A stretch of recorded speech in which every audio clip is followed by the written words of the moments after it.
माना जाए कि पाकिस्तान जो है लगातार इस प्रयास में है कि भारत को वो एक आक्रामक देश के रूप में दुनिया में दिखा पाए और अपने पड़ोसी को इस तरीके से आक्रामक दिखाने के बाद उसे जो भीख है वो मिल सके, ताकि उसे अपने जो बॉर्डर है, अपने सिक्योरिटीज हैं, उन्हें और दुरुस्त करना है, उसके नाम पर उसे भीख मिल सके। कोई फर्क नहीं पड़ता है अभिषेक साहब कि वह जी भारत को आक्रामक दिखाए या ना दिखाए, क्योंकि भारत कितना आक्रामक है यह तो हम जानते ही है। मुझे बिल्कुल। लगता है कि भारत ने गोवा को छोड़कर, मुझे नहीं लगता कि किसी भी देश पर भारत ने कोई पहल की हो या वहां अपने जो सैनिक अभियान किया हो, ऐसा मुझे नहीं लगता है। केवल इक्के दुक्के उदाहरण है पूरे इतिहास में, इसलिए दुनिया तो जानती है कि भारत क्या है। दूसरी बात यह कि भारत की अपनी एक ताकत है, और जो खासकर अंतर्राष्ट्रीय समीकरण है और खासकर जो क्षेत्रीय समीकरण है, जो रीजनल इक्वेशंस हैं, उसको बदलने की ताकत भारत रखता है। अपने पूरे दक्षिण एशिया में आज भी भारत का वर्चस्व है, तो कोई भी दुनिया की बड़ी ताकत, चाहे वह यूरोपियन यूनियन हो या चाहे वह अमेरिका हो या कोई भी, चाहे वो गल्फ के बड़े देश सऊदी अरेबिया या ईरान हो, कोई भी भारत से अभी वैर लेने की स्थिति में नहीं है।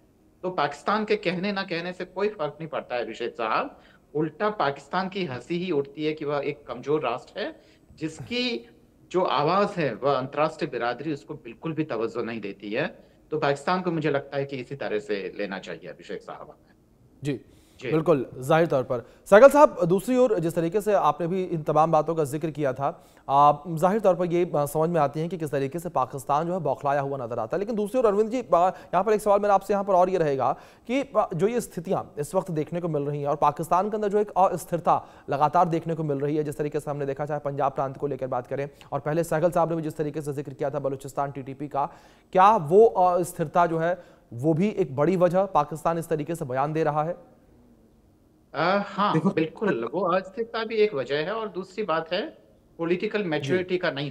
जी पॉलिटिकल मैच्योरिटी नहीं होने के कारण ही एक जो सबसे नाकाबिल जो जनरल जो जुल्फिकार अली भुट्टो साहब का एक फौजी अफसर था, उसको उन्होंने जी वहां जी का सर्वोच्च फौजी अफसर बना दिया।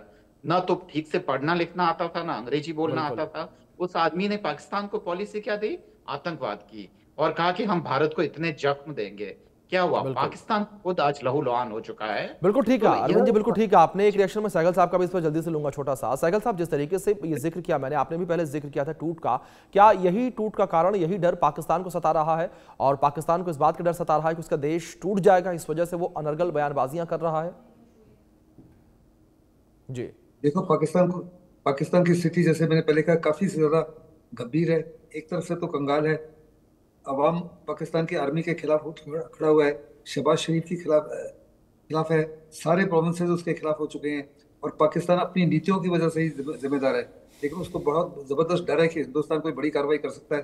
अगर आप देखो तो सर क्रीक के अंदर के बाद में जो अपने ऑपरेशन, ये एक्सरसाइज त्रिशूल चलाई है, उसका भी कारण पाकिस्तान ही है।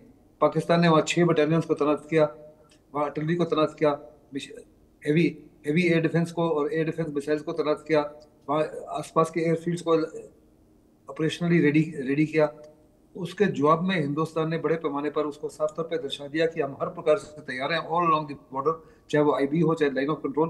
और अगर किसी प्रकार का उसने कुछ भी हिंदुस्तान के खिलाफ कार्रवाई की तो ऑपरेशन सिंदूर 2.0 अवश्य स्टार्ट होगा और हम पाकिस्तान के घुटने टिका देंगे। अगर आपको याद होगा, पहली बार हमने 22 मिनट के अंदर उसके 9 ठिकाने जो हैं टेररिज्म के, उनको बर्बाद किया था। और फिर उसके बाद में हमने उसके 11 एयरफील्ड्स को क्वारंटीन में रखा, जिसमें अभी भी काफी आईसीयू में है। उसके पास तो पैसा ही नहीं है उनको रीएक्टिवेट करने के लिए। और जो उसका प्रिंसिपल सबसे बड़ा कमांड पोस्ट था नूर खान में, जो उसका न्यूक्लियर कमांड पोस्ट भी था, और वहीं से उसके एयर डिफेंस और ऑफेंसिव एयर ऑपरेशन जी कंट्रोल होते थे, बिल्कुल उसको सर, जाहिर हिंदुस्तान तौर